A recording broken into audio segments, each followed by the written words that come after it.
as promised, Halloween Oracle deck for Halloweeny. Let's see what we got for some Halloween Oracle deck. Message for the people. Message for the peeps. Let's see what we got. I'm just going to shuffle just a couple times here.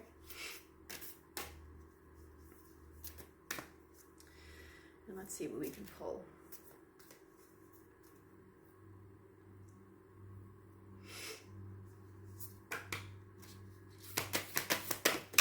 I'm going to get a couple.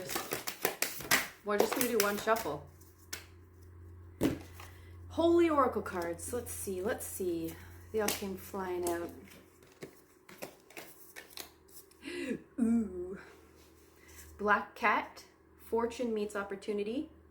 I'll show you the cards. Owl.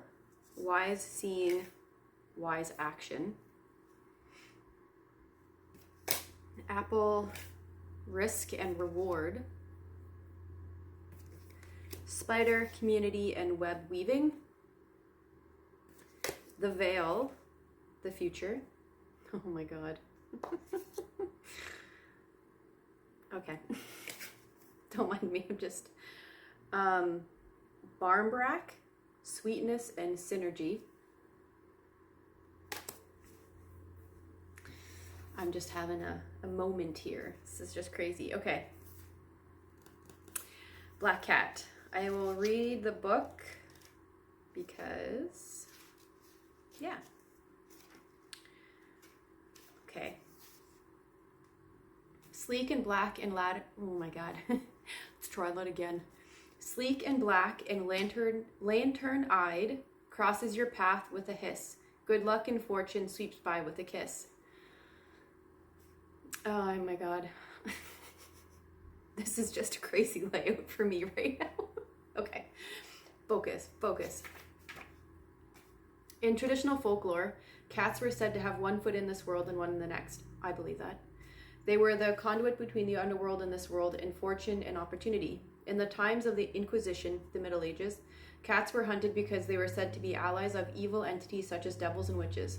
Black cats, black being associated with the darker aspect of the supernatural, were especially singled out. Historians believe this unprecedented killing of the cats in the name of eradicating evil led to an unchecked increase in the rat population, which was responsible for the alarming rapid spread of the bubonic plague and the death of millions of people. Boom. That makes total sense. These days in Germany, for example, a black cat passes one's path indicates impending misfortune. Yet, in ancient Britain, they were considered good luck and were given to brides on their wedding day. I would totally take a black cat any day. In Japan, to this day, they are considered very good luck and bringers of fortune. Should the slinky black cat cross your path through this oracle, know that good luck and fortune will be meeting you promptly. Also know that your luck will be even luckier if you are prepared to take advantage of every special opportunity that comes your way. Now we're going to jump to Owl, because we're going to try to do this in the order the cards came out. So Owl is wise seeing, wise action. Silent, winged, and wise, all-seeing creature of the night, show me the way, I will follow you in flight. Owls have for thousands of years been part of folklore and have been considered a special or sacred animal. They're one of my favorites. Even spiders. I love spiders too. Anyways, this layout, this deck, this is just crazy for me at this time. With their huge forward-facing eyes and otherworldly appearance, they have been seen as both wise and as harbingers of the supernatural. There are many hundreds of species of owls, and almost all are nocturnal and carnivorous. Oh my god. I'm trying to do this fast because I don't want to run out of time, and there's 4 more cards to go, but my tongue is like not wanting to cooperate with me today. Interestingly, they have specially designed feathers that enable them to fly silently at night, giving them an incredible hunting advantage, sort of like having a stealth mode. Many deities were said to be able to change into owls, and perhaps the most famous was the Greek goddess Athena, who was famous for her strategy and intelligence.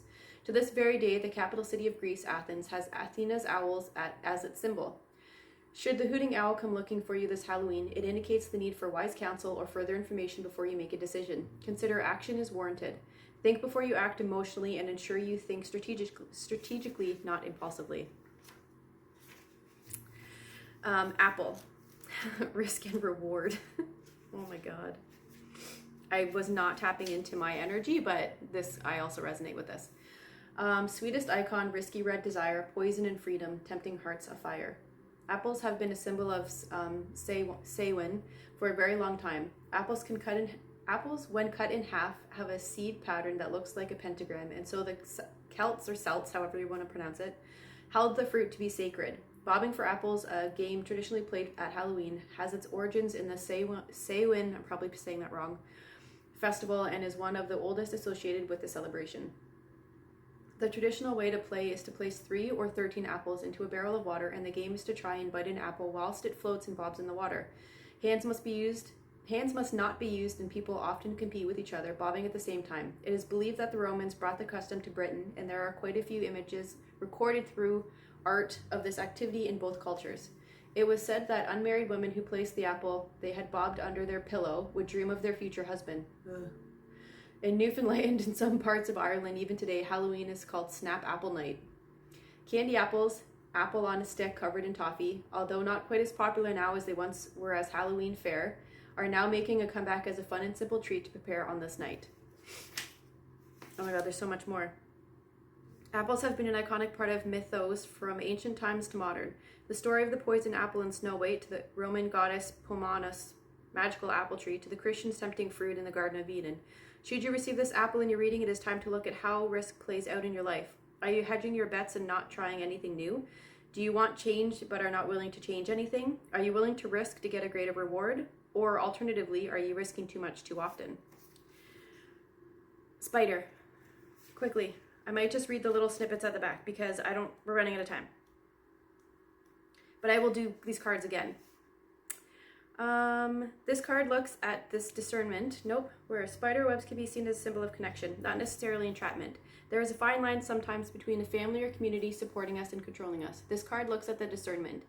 It also suggests you review the way you communicate with the wider community at work or generally with others and take steps to improve this or do it slightly differently. It also indicates that there needs to be a balance between what you do for yourself and what you do for others. If you give too much to the outside, our strengths diminish and we cannot leave the supporting web for ourselves. It also says, she spins her silk alone in the dark with hope of collection, sticky with dreams, weaving the world's a wide web of connection. Barmbarak. A pea, a cloth, a coin, a ring, and stick. Within a loaf of speckled sweetness, slice it and eat it, a glimpse of my fate completeness. When you pull the Barmbarak card, it indicates a curiosity to know what is ahead, but it's important to balance that with the now. After all, we have the tools to change our future should we choose. The sweet synergy of Barmbarak, all the ingredients, including the objects, are more complete and powerful together than they are individually. Should encourage you to seek your own sweet spot. The Veil. And I will pull more cards. Oh my god, we're running out of time, but I can't find the veil. S-T. The underworld. Vampire. Give me the veil. The future. Panicking. There is a misty curtain that divides us all. The veil that has this night thins, transparent the weave becomes, and the future no longer dims. The ancient Celts used to call the time of the longest night of the year Samhain. There it is, pronounced Samhain. Samhain or Samhain. They believed that there was a misty veil that separated the world of the dead and the living. But on 2 nights of the year, Samhain and Beltane, the shortest night, that the veil would thin. The fineness of the veil meant the ancestors were closer than ever, holy confirmation, and even the gods would be close. This would mean that communication from the dead were more likely to occur that divination would be more effective. So while using this oracle as the veil lifts, know that the other worlds are close. Listen in particular to what messages may come forth around your future. Look to what you want to happen. Plan, set intentions, think big. Okay, bye!